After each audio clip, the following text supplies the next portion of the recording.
لا حول ولا قوة إلا بالله العلي العظيم.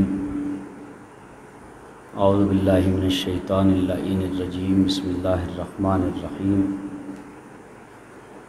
الحمد لله الذي هدانا لهذا وما كنا لنهتدي لولا أن هدانا الله. لقد جاءت رسل ربنا بالحق معلن الحق بالحق المکی المدنی القرشی الہاشمی المطلبی اللبتہی اتحامی مولانا و مولا الثقلین محبوب رب المشرقین و رب المغربین وجد الحسن والحسین بالقاسم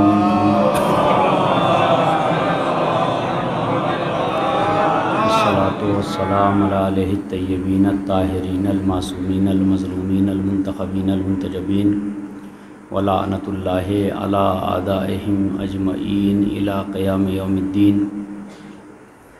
اما بعد فقد قال اللہ سبحانہ وتعالی فی محکم کتابہ الکریم.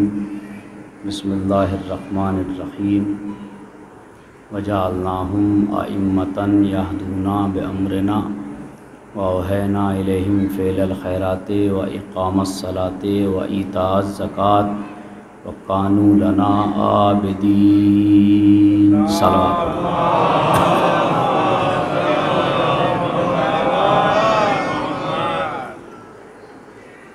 تمام مومنین کی صحت و سلامتی کے لیے اور مجلس کی قبولیت کے لیے بلند تر صلوات.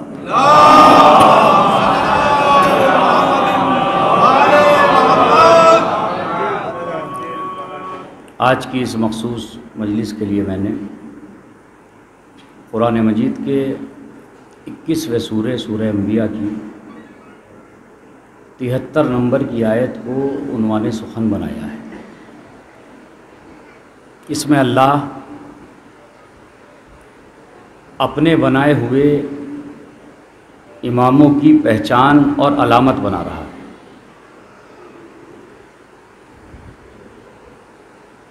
تم نے جسے امام بنایا ہے اس کے ذمہ دار تم ہو.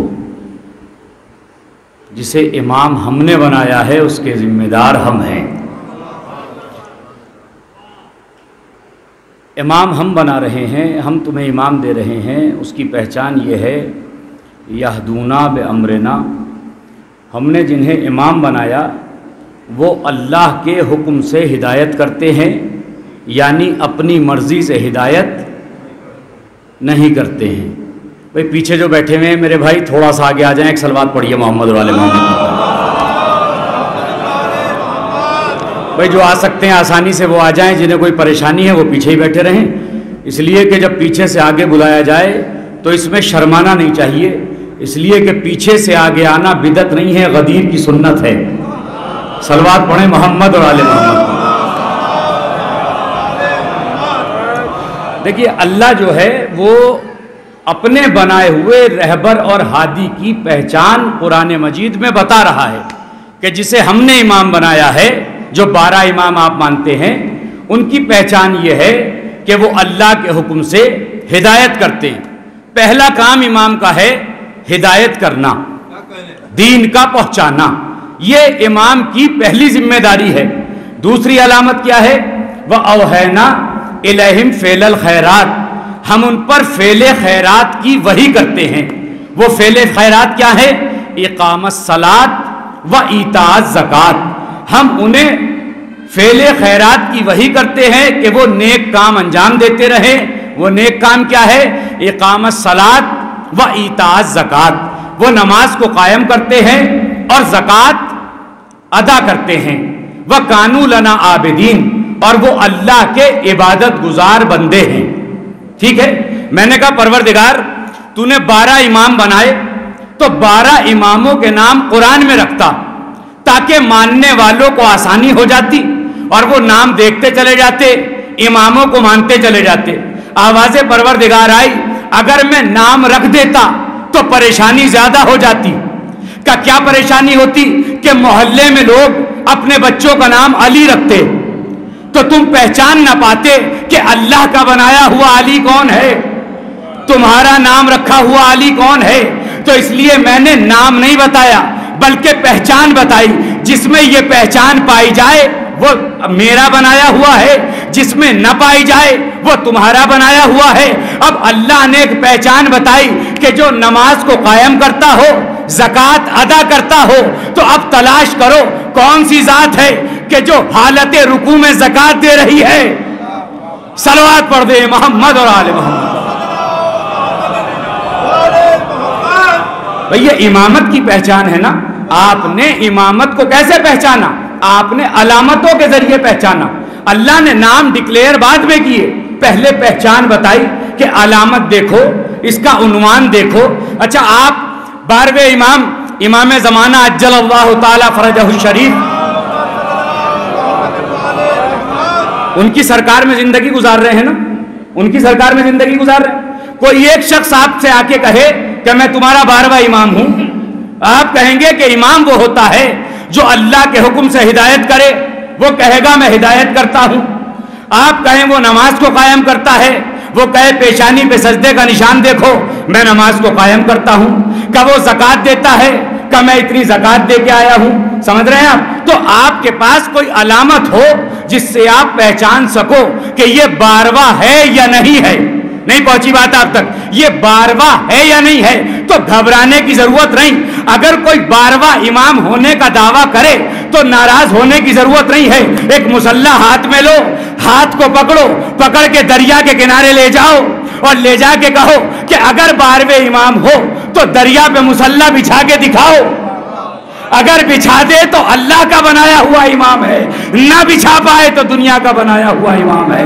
صلوات پڑھے محمد اور آل۔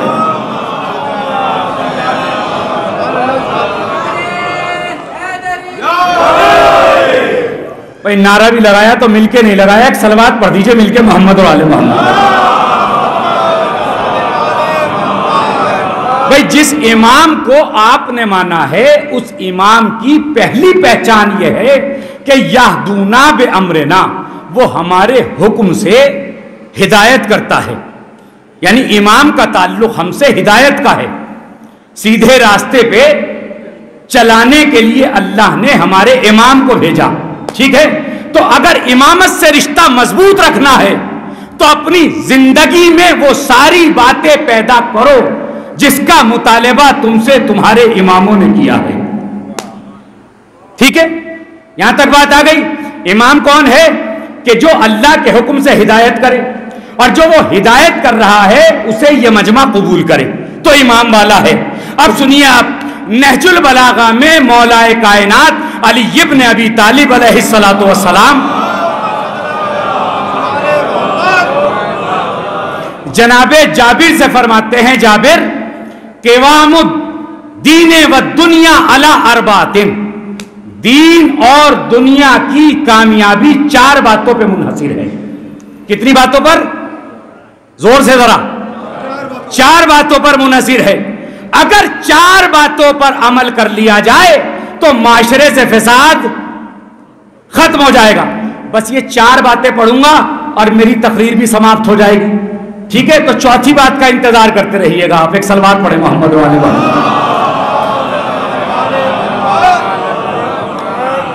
بھائی۔ دیکھیے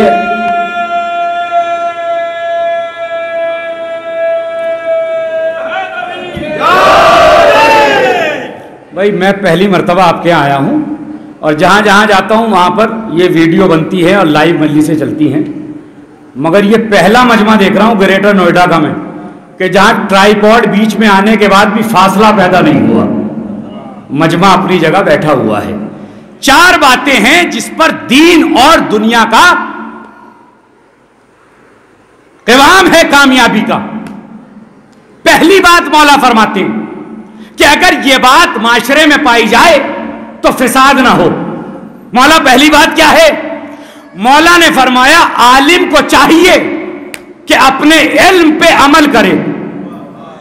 نہیں جاگ رہے ہیں آپ، گھبرا رہے ہیں، تھکے ہوئے لگ رہے ہیں آپ مجھے کچھ۔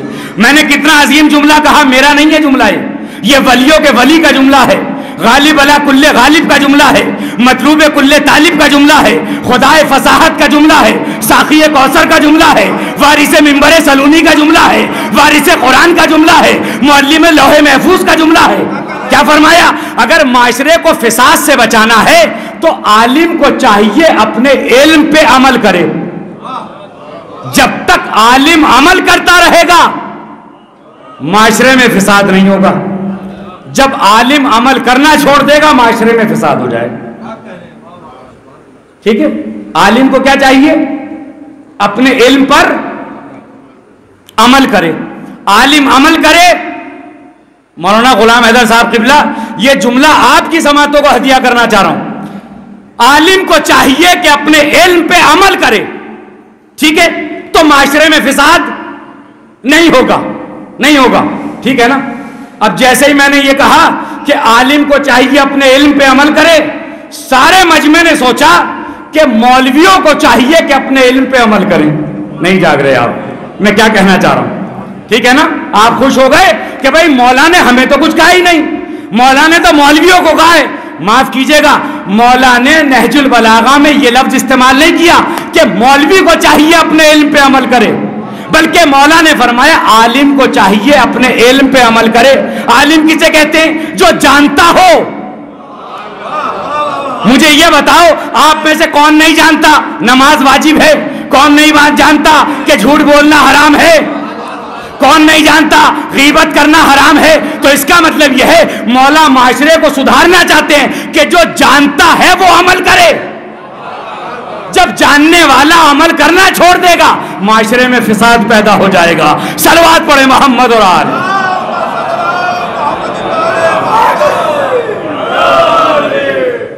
عالم کو چاہیے, پہلی بات سنی آپ نے, غور سے سنی, دیکھیے نہج البلاغہ کی بات ہے, عالم کو چاہیے. دوسری بات ہے, خدا کی قسم اپنی جگہ آرام سے نہیں بیٹھیں گے آپ, عالم کو چاہیے اپنے علم پہ عمل کرے, پہلی بات. دوسری بات کیا ہے؟ جاہل کو چاہیے سیکھنے میں شرم نہ کرے.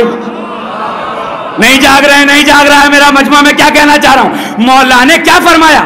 معاشرے میں جو فساد ہو رہا ہے اس فساد کی وجہ یہ ہے عالم نے عمل کرنا چھوڑ دیا, جاہل نے سیکھنا چھوڑ دیا.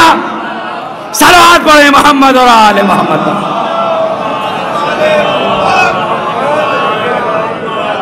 جاہل کو چاہیے سیکھنے میں شرم نہ کرے, سیکھے وہ.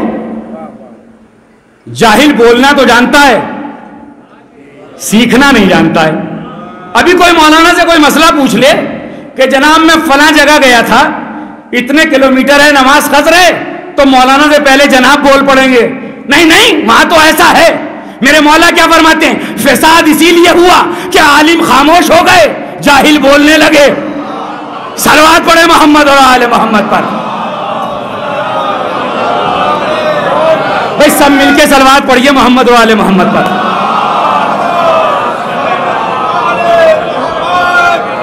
بھائی اس سے بڑی جہالت کی کیا بات ہے کہ نہ تمہیں بزرگوں کا پتا, نہ ماں باپ کا پتا, نہ خاندان کے بزرگوں کا پتا. ارے بس تم تو یہ سمجھ رہے ہو کہ اللہ نے تمہیں نواز دیا تو تم بہت کچھ ہو گئے اس دنیا میں. میرے مولا فرماتے ہیں کہ اپنے بزرگوں کی عزت کرو. کیوں عزت کرو؟ اس لیے کہ ان کا عمل تم سے زیادہ ہے, ان کا عمل تم سے زیادہ ہے. بچوں سے کہا کہ بزرگوں کی عزت کرو اس لیے کہ ان کا عمل تم سے زیادہ ہے. بزرگوں سے کہا اپنے بچوں کی عزت کرو اس لیے کہ ان کے گناہ تم سے کم ہیں. تو اللہ کی نظر میں عزت کا معیار یہ ہے کہ عبادتیں زیادہ ہوتی چلی جائیں, گناہ کم ہوتے چلے جائیں. صلوات پڑھ دیں محمد اور آل.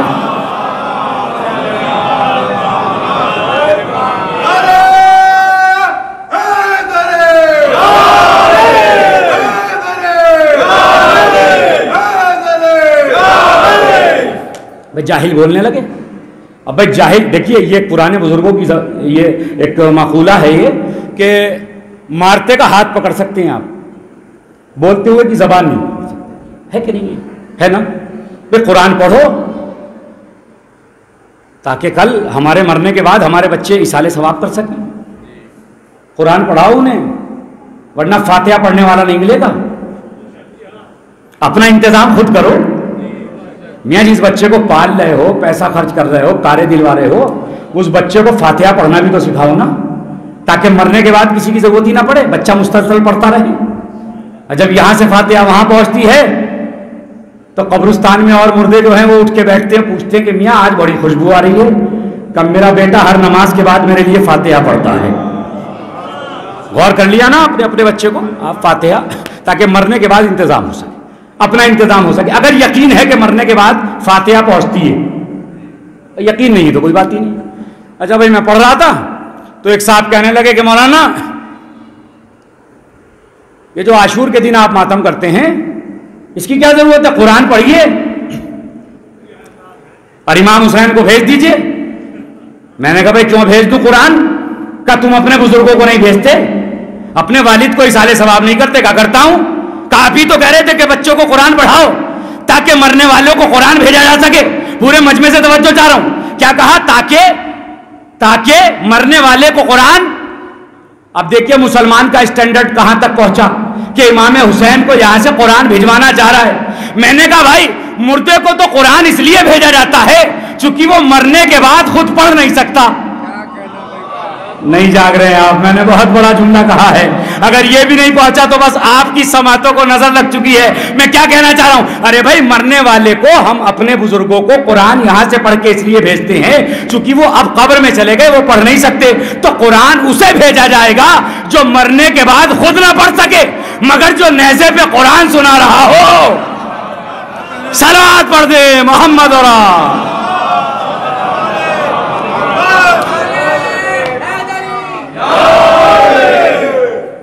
عالم کو چاہیے اپنے علم پہ عمل کرے, جو تم جانتے ہو اس پہ عمل کرو, ٹھیک ہے. مجمع میں دیندار بننے کی کوشش نہ کرو, بلکہ تنہائی میں دیندار ہونے کی کوشش کرو. مولا فرماتے ہیں مومن ہوتا ہی وہ ہے جس کی کمرے کی نماز اور مسجد کی نماز کا ڈیوریشن برابر ہو. نہیں پہنچی بات آپ تک؟ جس کی مسجد کی نماز آدھے گھنٹے کی ہو, کمرے کی 5 منٹ کی ہو, مولا فرماتے ہیں منافق ہے وہ. اس لیے کہ وہ مجمع کو دیکھ کے پڑھ رہا ہے, اللہ کے لیے نہیں پڑھ رہا ہے, اللہ کے لیے پڑھ ہی نہیں رہا ہے. تو اگر جانتے ہو تو عمل کرو, جانتے ہو تو عمل کرو. کون نہیں جانتا؟ لوگ کہتے ہیں نا ہم سے مولانا کچھ ذرا نماز پہ پڑھ دیجئے گا. میں نے کہا کون نہیں جانتا نماز واجب ہے؟ ارے وہ ذرا ہمارے بچے کے لیے پڑھ دیجئے گا کہ وہ بچہ ہمارا صبح کی نماز پڑھا کرے. مولانا آپ پڑھ دیجئے گا. میں نے کہا اچھا بیٹا آپ کا ہے؟ کہ جی ہے. سوتا کہاں ہے؟ کہ میرے پاس سوتا ہے. نہیں پہنچی بات؟ ارے جو باپ خود نہ اٹھے نماز کے لیے وہ بیٹے کو کہاں سے اٹھائے گا؟ تو مولوی کی ذمہ داری یہ نہیں ہے کہ وہ آپ کے گھر جا کے آپ کے بیٹے کو بھی اٹھائے نماز کے لیے. جو عالم ہے اسے چاہیے عمل کرے. جب بیٹا 15 سال کا ہو جائے تو خود بھی مصلے پہ جاؤ, اسے بھی مصلے پہ لے کے جاؤ. صلوات پڑھیں محمد اور آل. ایک اور صلوات پڑھیے محمد اور آل محمد پر. بھائی جاننے والے نے عمل کرنا چھوڑ دیا, معاشرے میں فساد ہو گیا. دیکھیے بہت چھوٹی چھوٹی سمپل سامنے کی بات ہے. غیبت کتنا بڑا گناہ ہے. اس مجمع میں کوئی ہے جو یہ نہ جانتا ہو کہ غیبت کا عذاب کیا ہے؟ جی پورے مجمع میں پوچھ رہا ہوں میں, کوئی ایسا نہیں ہے جو نہ جانتا ہو کہ غیبت کرنا حرام ہے. مگر پھر بھی نماز سے پہلے بھی یہی کام ہے, نماز کے بعد بھی یہی کام ہے. کیا سوچ رہے ہیں آپ؟ میں سچائی پڑھ رہا ہوں, میں سچائی بڑی کڑوی ہوتی ہے, مگر میں بتانا چاہ رہا ہوں آپ کو کہ جب جانتے ہو تو عمل کیوں نہیں کرتے. اگر نہیں جانتے ہو تو بات کچھ اور ہے.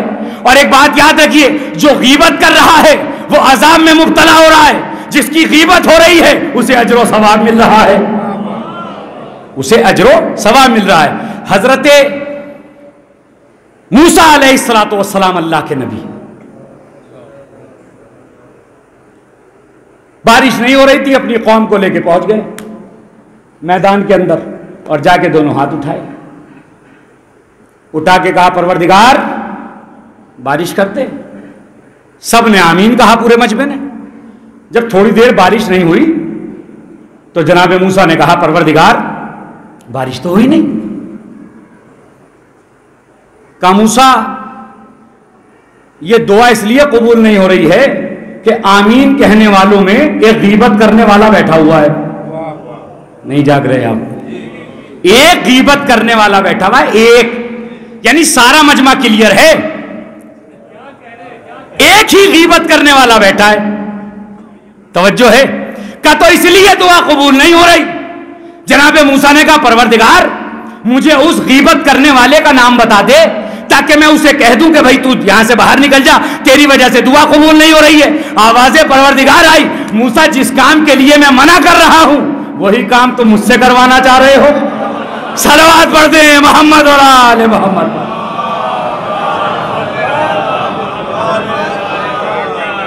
آپ نے غور کیا اللہ تمہاری عزتوں کو کس طرح محفوظ رکھتا ہے.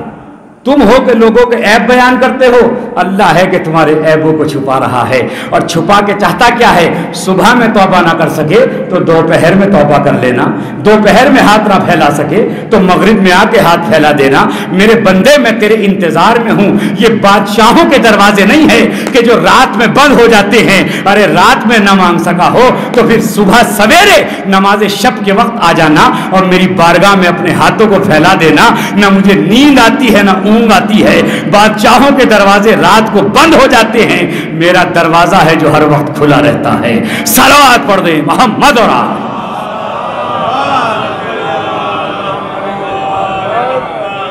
بھئی صلوات ہلکی ہو گئی ہے، اس کا مطلب یہ ہے کہ دو باتوں پہ ہی بات.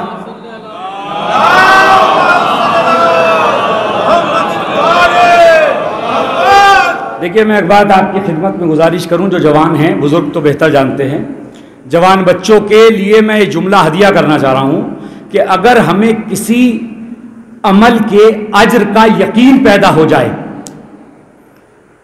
یقین پیدا ہو جائے تو پھر اس عمل کو جوش کے ساتھ کیا جاتا ہے. جس عمل کے اجر و ثواب کا ہمیں یقین پیدا ہو جائے.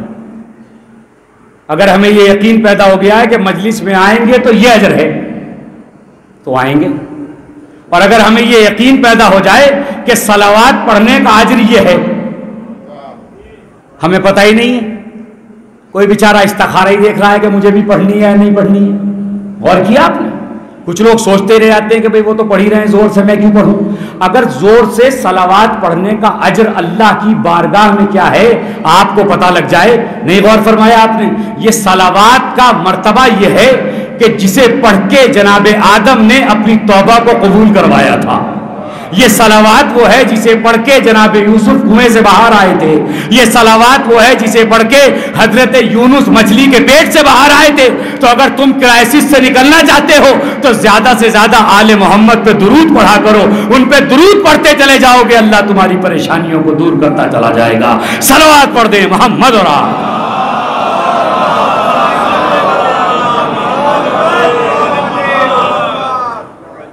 دو باتیں ہو گئی. عالم نے عمل کرنا چھوڑا فساد ہوا، جاہل نے سیکھنا چھوڑا تو فساد ہوا. عالم کو چاہیے عمل کرے، جاہل کو چاہیے سیکھنے میں شرم نہ کرے. ٹھیک ہے؟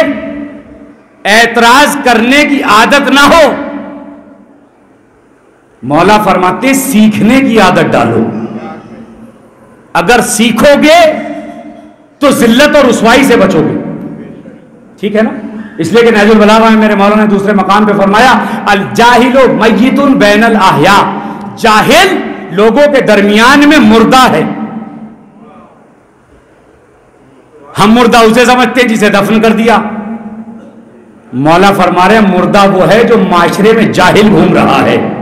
اس لیے کہ جاہل جب بھی بولے گا تو فساد ہو جائے گا. ٹھیک ہے نا؟ دو باتیں ہو گئی.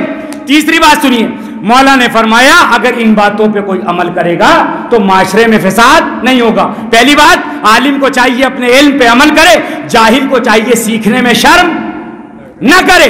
تیسری چیز مالدار کو چاہیے کہ اپنے مال کو نیک کاموں میں خرچ کرے، فساد نہیں ہوگا. اب یہ بڑا مشکل مسئلہ ہے. ذرا سا آپ مجلس کر دیجئے، ٹھیک ہے نا، اور ذرا اچھا سا تبرک کر دیجئے آپ اس میں، ذرا مہنگا سا. ٹھیک ہے نا؟ لوگوں کو اسی بات پہ اعتراض ہو جائے گا کہ میاں دیکھ رہے ہیں کتنا پیسہ انہوں نے عزاداری پہ خرچ کر دیا.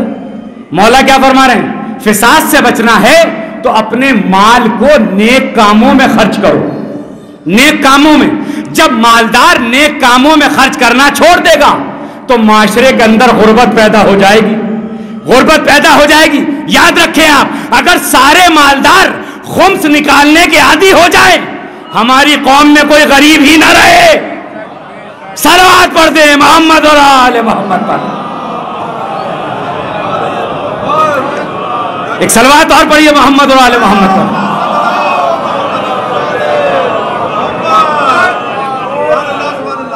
مالدار کو چاہیے اپنے مال کو اپنے لیے ایسے خرچ نہ کرے کہ کام دین کا ہو, نام مالدار کا ہو. نام مالدار کا ہو, کام دین. ارے بھائی دین کا کام ہے تو نام بھی دین ہی کا ہونے دو. مجلس کس کی ہے؟ امام حسین کی ہے مجلس کی, ٹھیک ہے نا. کوئی پیسے والا, مالدار, دولت والا, طاقت والا, صحت والا, سننے والا, پڑھنے والا, کوئی یہ نہ سمجھے کہ یہ آزاداری ہماری وجہ سے چل رہی ہے. نہیں پہنچی بات آپ تک, بہت بڑا جملہ کہا ہے میں نے. کوئی یہ نہ سمجھے کہ ہم آئے ہیں تو مجلس ہو رہی ہے, اور پڑھنے والا یہ نہ سمجھے کہ میں پڑھ رہا ہوں تو مجلس ہو رہی ہے. اس لیے کہ جب آپ نہیں تھے مجلسیں تب بھی ہو رہی تھی, اور جب نہیں رہیں گے مجلس تب بھی ہوں گی. میں نہیں آیا تھا مجلس تب بھی ہو رہی تھی, میں چلا جاؤں گا مجلسیں تب بھی ہوں گی. تو اسかمطلب کیا ہے؟ مجلسیں ہماری وجہ سے نہیں ہیں, ہم مجلسوں کی وجہ سے ہیں. صلوات پڑھ دیں محمد اور آل محمد.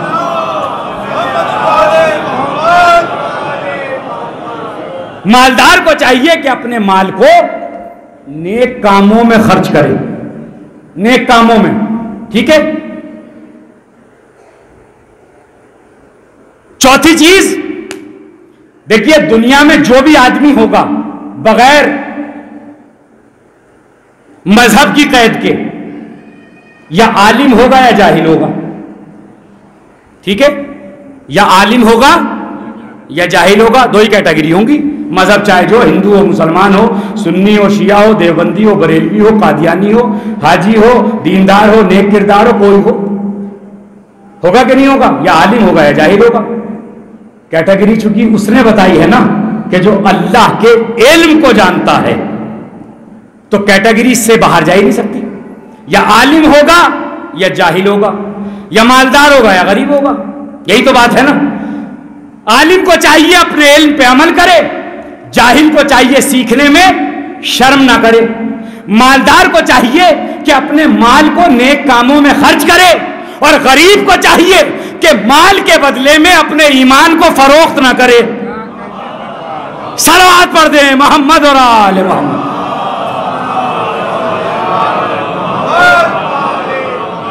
غور فرمایا آپ نے, غریب سے کیا کہا؟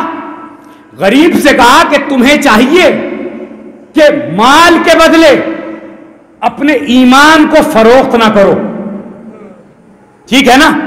غریب ہونا عیب نہیں ہے, لالچی ہونا عیب ہے. غریب ہونا عیب نہیں ہے. کیوں؟ اس لیے کہ مالدار کی ذمہ داری کو زیادہ رکھا, غریب کی ذمہ داری کو کچھ بھی نہیں رکھا اللہ نے. بھائی اگر مالدار بنایا تو خمس بھی واجب کیا, جہاد بھی واجب کیا, حج بھی واجب کیا, زکوٰۃ بھی واجب کی. غریب پہ کیا ہے؟ کھائے گا نہیں تو کمزور ہو جائے گا. جہاد بھی ساقط, مال نہیں ہے, حج بھی ساقط, دولت نہیں ہے, خمس بھی ساقط, زمین نہیں ہے, زکوٰۃ بھی ساقط. غور نہیں فرمایا, جسے غریب بنایا اسے ذمہ دار نہیں بنایا, جسے مالدار بنایا اسے ذمہ دار بنایا.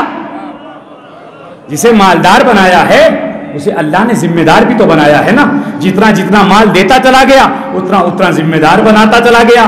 10,000 بچے 2,000 دے دو, 1 لاکھ بچے 20,000 دے دو, 10 لاکھ بچے 2 لاکھ دے دو. غریب سے کیا کہا؟ تمہارے پاس کیا بچا؟ کہ 10 روپے بچے, کہ 2 روپے دے دو. اللہ کی عدالت کو آپ محسوس تو کیجئے. غریب سے کہا 10 روپے بچے سال میں تو 2 روپے دو, 10 لاکھ بچے تو 2 لاکھ دو. کیا مطلب؟ اللہ مال کی کوانٹٹی کو نہیں دیکھتا, انسان کی نیت کو دیکھتا ہے.